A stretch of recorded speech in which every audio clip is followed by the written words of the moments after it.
Hello students. अब मैं आज को जो क्वेश्चन करवाने वाला हूँ ये सारे क्वेश्चन किसी न किसी एग्ज़ाम में आए हुए हैं। तो क्वेश्चन है आपका 1526 ईस्वी में बाबर और इब्राहिम लोदी के बीच प्रसिद्ध युद्ध कहाँ पर हुआ था। तो बच्चों 1526 ईस्वी में बाबर इब्राहिम लोदी के बीच युद्ध हुआ था वो पानीपत में हुआ था। पानीपत में हमारे 3 युद्ध हो चुके हैं। पहला युद्ध हमारा 1526 में हुआ था, दूसरा 1556 में और तीसरा युद्ध हुआ था हमारा 1761 में। तो आपने याद रखना है 26 वाला जो युद्ध था वो बाबर और इब्राहिम लोदी के बीच में हुआ। कहाँ पर हुआ? वो हुआ पानीपत के अंदर। अगला क्वेश्चन है हरियाणा दिवस किस दिन मनाया जाता है। हरियाणा दिवस 1 नवंबर को मनाया जाता है क्योंकि इसी दिन हरियाणा और पंजाब अलग अलग राज्य के रूप में हुए थे। अगला क्वेश्चन है मंजी साहिब गुरुद्वारा कहाँ पर स्थित है। तो बच्चों मंजी साहिब गुरुद्वारा याद रखना आपको अंबाला में स्थित है। अगला क्वेश्चन है हरियाणा की जो प्रसिद्ध खिलाड़ी हैं इसका नाम क्या है? गीता जूथसी। वो किस खेल से संबंधित है? तो वो एथलेटिक्स से संबंधित है। या क्वेश्चन ऐसे ही पूछ सकते हैं एथलेटिक्स की जो प्रसिद्ध खिलाड़ी थे उसका नाम बताओ। तो उसका नाम क्या होगा स्टूडेंट्स? गीता जूथसी। क्वेश्चन किसी प्रकार से भी ऐसे पूछ सकती हैं गीता जूथसी किस खेल से संबंधित है? एथलेटिक्स से प्रसिद्ध खिलाड़ी कौन है? हमारा क्या आंसर आएगा? गीता जूथसी। अगला क्वेश्चन है राज्यसभा सदस्य के रूप में हरियाणा राज्य से कितनी सीटें आवंटित की गई हैं। राज्यसभा से स्टूडेंट्स 5 सीटें आएंगी हरियाणा की और लोकसभा से आएंगी 10। और अगर वो कुल की बात करता है राज्यसभा और लोकसभा से कितनी हो जाएगी आपकी 5 ये और 10 वो कितनी हो जाएंगी 15।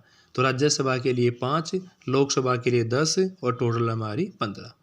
अगला क्वेश्चन है संदेश साप्ताहिक पत्रिका की शुरुआत किसने की थी। संदेश साप्ताहिक पत्रिका की शुरुआत की गई थी नेक्कीराम शर्मा के द्वारा। ये क्वेश्चन ऐसे ही पूछ सकते हैं कि नेक्कीराम शर्मा ने किस टाइप की पत्रिका की शुरुआत की थी। तो उसका आंसर आएगा साप्ताहिक पत्रिका की। ये क्वेश्चन ऐसे ही पूछा जा सकता है कि नेक्कीराम शर्मा ने साप्ताहिक पत्रिका की जो खोज की उसका नाम क्या था। उसका नाम था बच्चों संदेश साप्ताहिक पत्रिका। तो ये क्वेश्चन 3 प्रकार से पूछा जा सकता है। अगला क्वेश्चन है निम्न में से हरियाणा की राजभाषा कौन सी है। तो बच्चों इसको तो आपको पता ही होगा हरियाणा की राजभाषा कौन है? हिंदी है। हरियाणा की कोई भी राष्ट्रीय भाषा नहीं है। राष्ट्रीय भाषा का दर्जा किसी को भी नहीं दिया गया। सिर्फ हिंदी जो हमारी वो एक राजभाषा घोषित की गई है।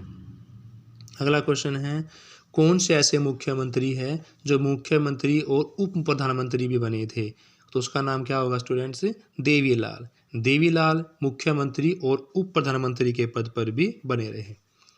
कौन सा राज्य हरियाणा के पूर्व में है। तो हरियाणा के पूर्व में आपको याद रखनी है यमुना नदी है और यमुना और हरियाणा को सीमा जो बांटने वाला है वो कौन है? उत्तर प्रदेश है। उत्तर प्रदेश कहाँ पर? हमारे हरियाणा के पूर्व में है। फिर अगला क्वेश्चन आपका क्षेत्रफल की दृष्टि से हरियाणा का सबसे बड़ा शहर कौन सा है। क्षेत्रफल की दृष्टि से हरियाणा का सबसे बड़ा शहर जनसंख्या की दृष्टि से सबसे बड़ा फरीदाबाद है और क्षेत्रफल की दृष्टि से छोटा है। इसका क्षेत्रफल जो है वो 741 वर्ग किलोमीटर स्क्वायर है। फरीदाबाद का 741। जनसंख्या ज़्यादा है और क्षेत्रफल में कम है। अगला क्वेश्चन है राजा हर्षवर्धन ने कुरुक्षेत्र के पास थानेश्वर में अपनी पहली राजधानी स्थापित की थी। तो वो किस शताब्दी में स्थापित की थी उसका नाम बताना आपको बच्चों। तो उसका नाम है 7वीं शताब्दी ईस्वी में राजा हर्षवर्धन ने कुरुक्षेत्र के पास थानेश्वर में अपनी राजधानी को स्थापित किया था। अगला क्वेश्चन है आपका बड़खल झील एक प्राकृतिक झील है। क्वेश्चन इस प्रकार से पूछ सकते हैं कि इनमें से कौन सी प्राकृतिक झील है। तो बच्चों बड़खल झील क्या है? प्राकृतिक झील है और जो हरियाणा के किस जिले के अंदर स्थित है। तो बड़खल झील हमारी कहाँ रहेगी बच्चों? फरीदाबाद के अंदर रहेगी। और बड़खल झील कैसी झील है? एक प्राकृतिक झील है। प्राकृतिक झील वो है जो प्रकृति के द्वारा बनाई गई है। अगला क्वेश्चन है राष्ट्रीय दूध अनुसंधान संस्थान जिसका नाम है NDRI national diary research institute. NDRI का फुल फॉर्म क्या है? National diary research institute. मुख्यालय कहाँ से कहाँ किस वर्ष में तबादला किया गया। तो बच्चों 1923 में NDRI की स्थापना बेंगलोर में की गई थी। उसके पास इसको 1955 में करनाल में स्थानांतरित कर दिया गया था। और ये NDRI बहुत फेमस है हरियाणा के लिए।